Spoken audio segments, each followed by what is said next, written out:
our Deutz can run the equipment and the new big tractor can run the equipment. It means that equipment, I can't use the Massey on that equipment, but I have enough other jobs that I can use the Massey on. So it's kind of trying to spread the load, don't limit myself to only one tractor can do this. So before I get a 350 horsepower plough, I need two 400 horsepower tractors, kind of thing. Now sometimes there's no way around it. So say for example I get a 320 horsepower tractor. That's nice, and I can run equipment up to, I tend to go 20 horsepower down from there because hills and stuff. But we could then get a big mower, but then the only tractor we have that can do that mowing task is the big tractor. The Deutz would not have the power for it, so I'll accept that once, but all the other equipment must be capable of being hauled by the Deutz and the big tractor, just to give the farm a little bit of flexibility in which vehicle we have to use for any given task.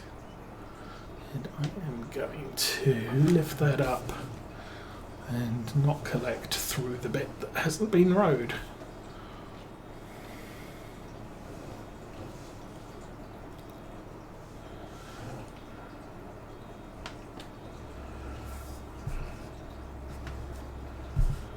And it kind of matches what we did on Oakfield Farm. We had the Class 940, we had the AGCO 1000. Both just shy of 400 horsepower, but I could, I need to plough a field, I can use either of them. I need to seed the field, I can use either of them. We had a smaller plough and a couple of mid-sized tractors to tidy up when we were ploughing a field, because every third, or no, because we planted sugar beets everywhere all the time. We needed to plough those fields after we'd done that. So it was sort of, I've got two tractors, so I can do two tasks at the same time. I could go out, I could plough, and I could seed. And it didn't really matter which tractor I picked. If I was mowing, and we did have a limitation on the mowing. Part of our problem with mowing was that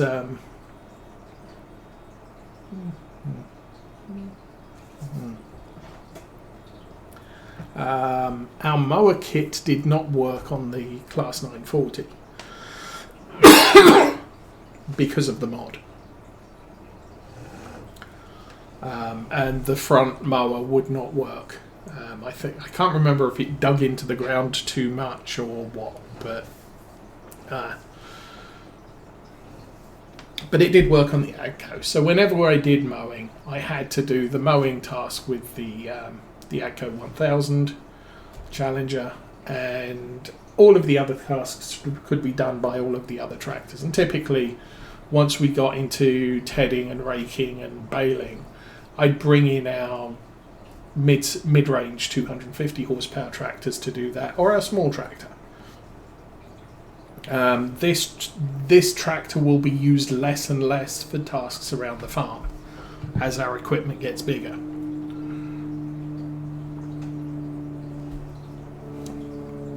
But it will always be able to run a rake,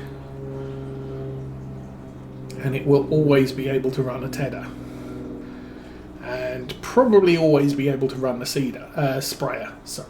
So there's always those tasks that this tractor can get configured for, in order to make it useful. Plus, it's, you know, front loader arms. It can putter around the farm and do things.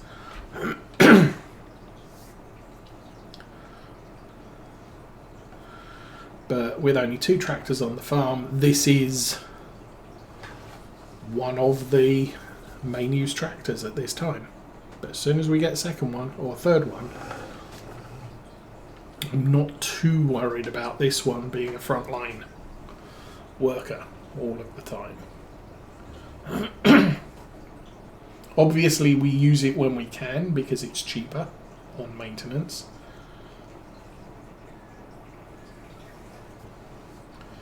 As I said, we could have done all of the tasks today with the Massey, and since the Massey is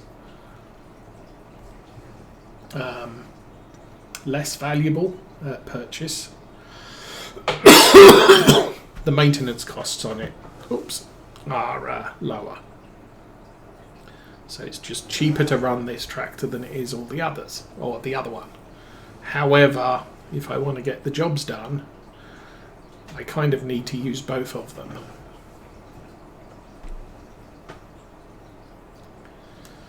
But hauling bales 5 miles down the road, this tractor, not so good at. 1, it's too slow, and 2, it doesn't have the horsepower to haul a fully loaded bale trailer.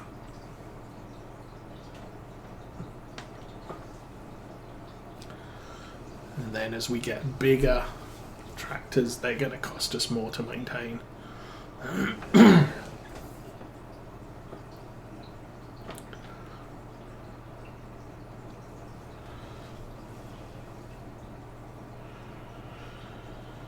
And at this point, it's all about the money. And the fact that we're spending some on workers, which, yeah, whatever. I mean, I guess if I didn't use a worker at all, I would do all of this in the Massey, because, except if I want to use GPS, I've got to use the, did it again.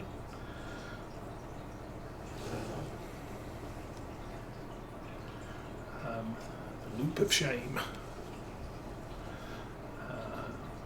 Yeah, if I want to use GPS, I've got to use the Deutz. And for seeding, I wanted to use GPS because it's just...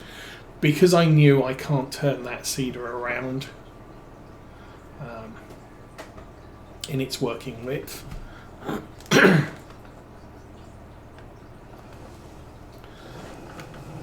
It's just easier to GPS the alternate rows.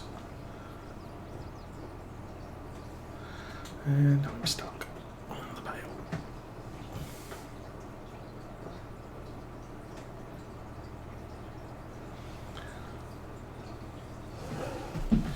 And I'm still stuck on the bale. So we'll throw that over there. And same with harvesters. Yeah, I can do a harvesting alternate rows by eye, but frankly, it's just easier to GPS it so that you get the precise row placement and don't have to drive up and down the field more times than you need to just to harvest something that's about as wide as this grass windrow.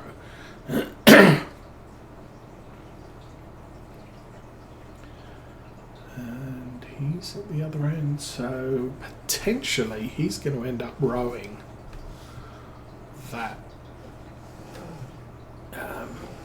piece on the end there, at least part of it. And workers windrowing aren't entirely, I did it again, aren't entirely accurate. Yeah, they leave a huge headland area. So your choice is, I mean, you can do the headlands, and sometimes when I am driving the rake and have a baler on follow me, I'll do the headlands myself, but then you've got the problem of bales ending up in an area where you're trying to drive the rows. And that's not quite so easy. And that's...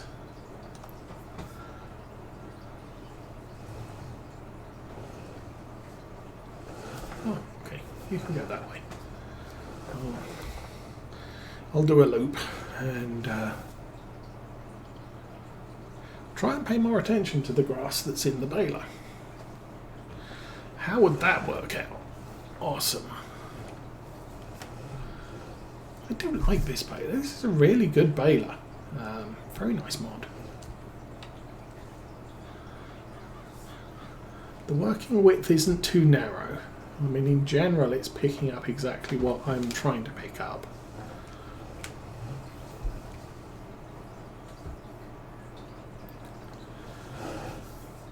And it does fit well for this size of tractor.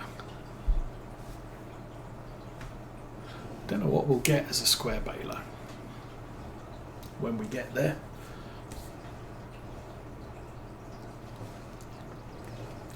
Probably also need to figure out the spikes, because we're really...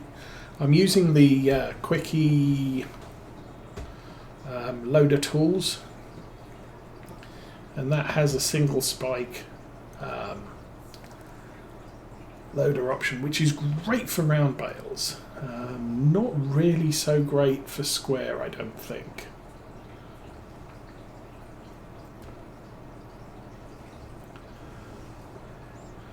So we need to find something different for square bales. But again, actually, that was something I was saying about bale collectors.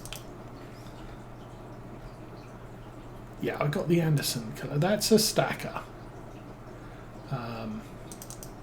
which basically loads the bales on and then stacks them out the back. This is what I call a bale collector, which loads the bales on the back and then tips up and slides them off into a row. So obviously UK Farm more inclined to use that one, just because we have fairly low sheds, and stacking bales into them really not a great plan.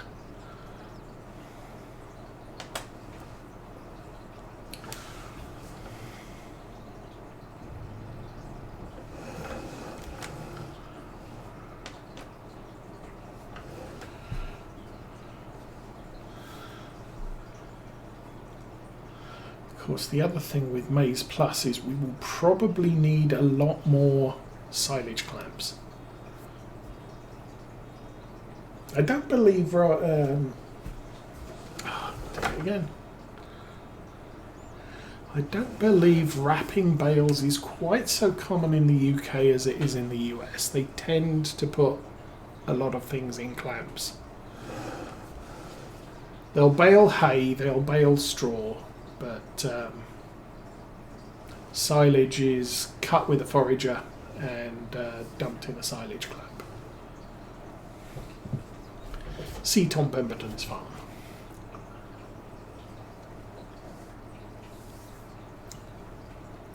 For examples of this.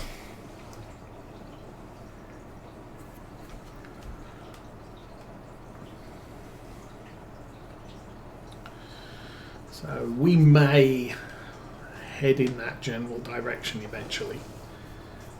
But for right now, the cheap option is bales and wrapping. I'm quite surprised the Anderson wrapper, the X-Tractor, is surprisingly cheap when you think about what it does. Missed the unload. Got it off the row though, so yay. Yay me!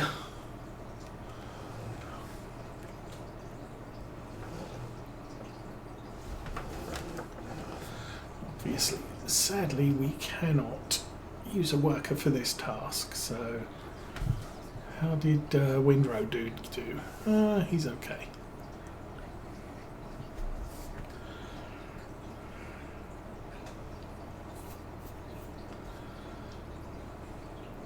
So all of the tasks on the field from now onwards I'm going to have to do manually. because windrowing dude is not going to deal with the headland particularly efficiently, because he's still going to leave. Oh, don't want to put one there.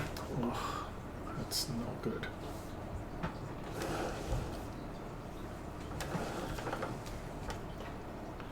Yeah, he's not gonna go all the way up to the ends.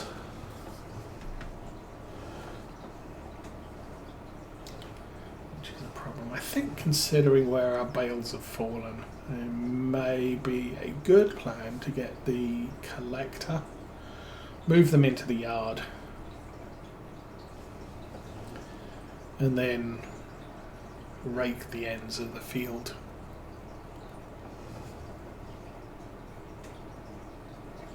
Come back. So we are. Oh, it's actually 20 after 1. How are we doing? 9. Oh.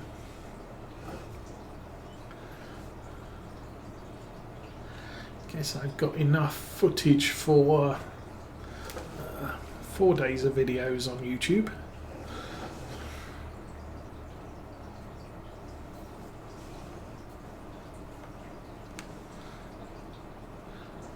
I'm usually happy with, I'll split the video into 30-minute segments, releasing 2 a day on YouTube. So I'm usually happy with 3.5 days. So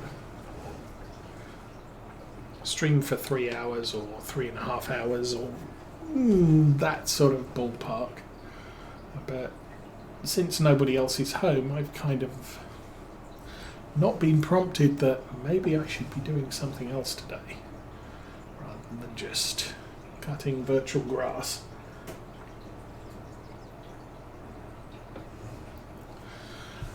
But definitely getting a little bit hungry, so we'll probably not get into the collecting the bales and wrapping. I guess, what are we going to be looking at next week? Next week we will be probably field care. Oh, missed it again. Idiot boy. So chances are we'll be into May, probably into May. I'm guessing there may be some baling contracts to get done, which definitely worth considering, I think.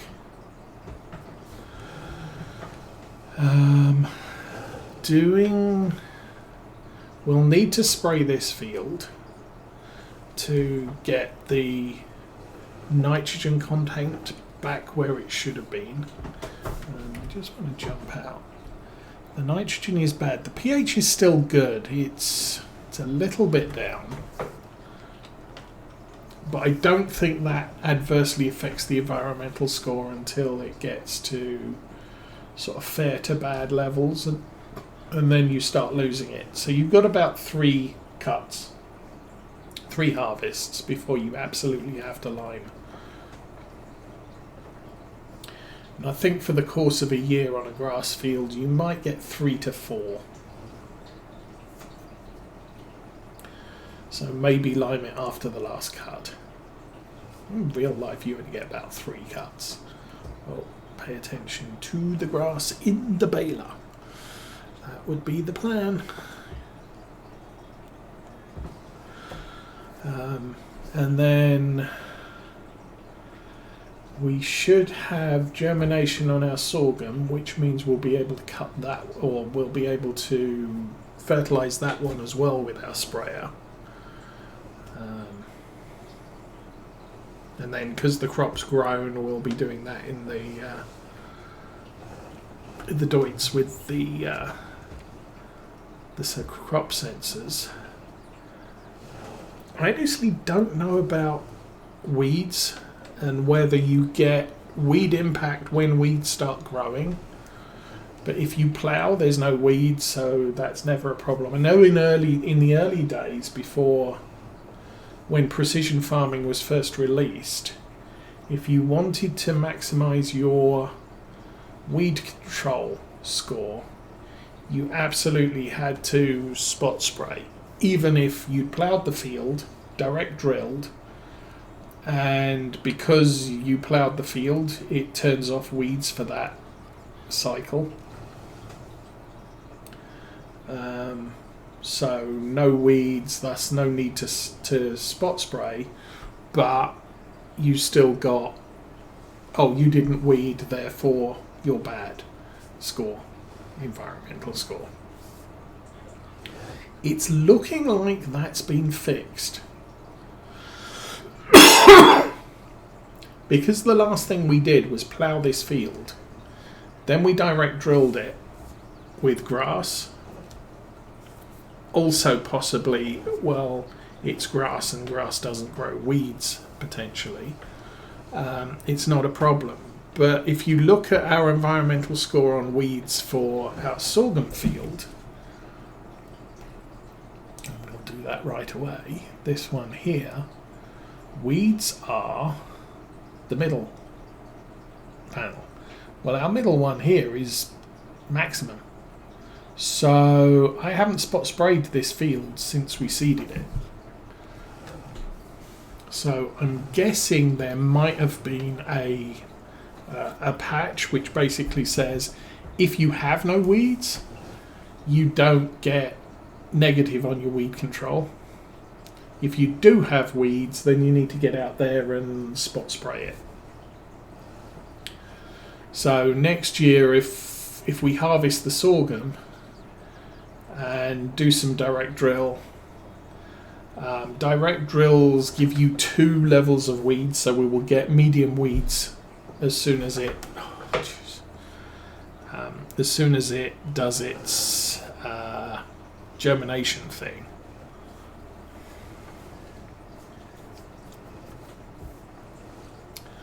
And thus we will definitely need to do some form of weed control, and I think at that point our weed control score will plummet until we either mechanically remove them or spot spray them to remove them.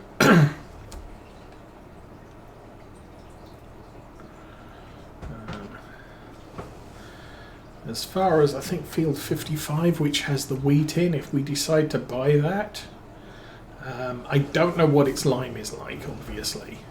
I'm assuming the nitrogen is not ideal, but I want to put nitrogen on it first and then spot spray it. With that for the outfield, I think we did it the other way round.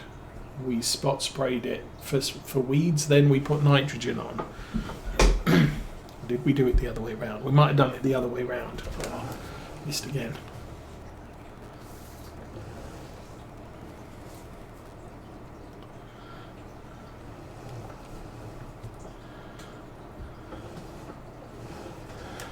One thing I am thinking here, I could just, keep driving, go and get the collector, pick up all the bales, and then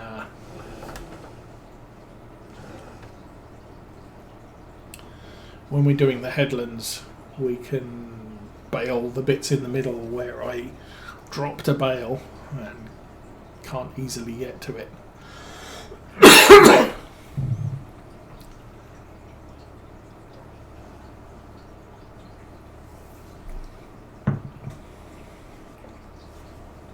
As I said, I think Mrs. Osa's planning to feed the kids McDonald's for lunch, so I'm kind of on my own today anyway.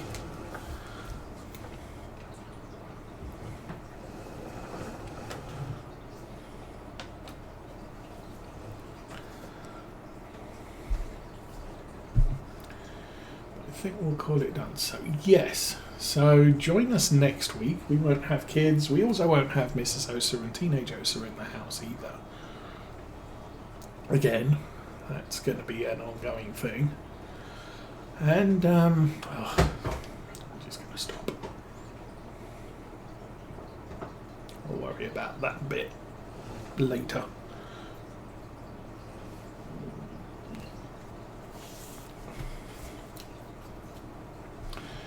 we will have a little bit of work in the sorghum field and possibly some contracts, although I may look at running some of those during the week. I usually, once the stream's over, I may go and make myself a sandwich and then play for a little bit just to get things completed, so next week we start fresh with the next thing. So I'll definitely have finished the baling, collected the bales into the yard, and I might even have wrapped them. Obviously I would prefer to have them wrapped today because they're not going to be fermented until June 2nd. So I kind of want them fermented as soon as possible. Ideally the first day of the month. We kind of missed that with us messing around today, and I completely forgot that, you can cut the grass in April. So this should have been done day one. And then we are struggling.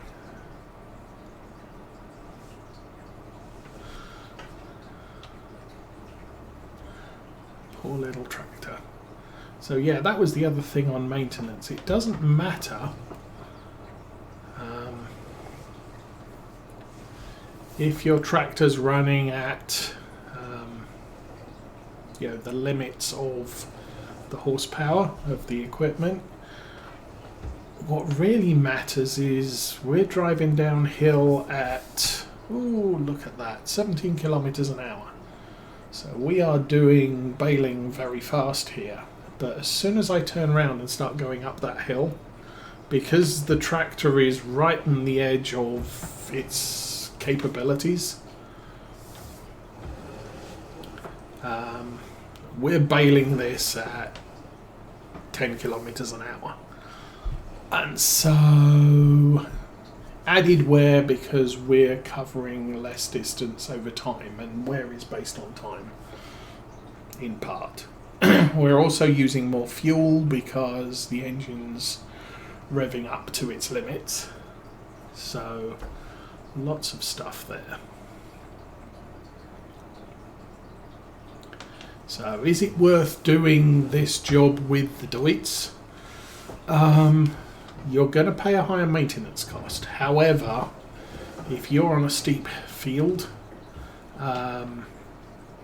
you're going to be putting more time on something the size of the Massey. So those are the considerations you have whenever you do stuff.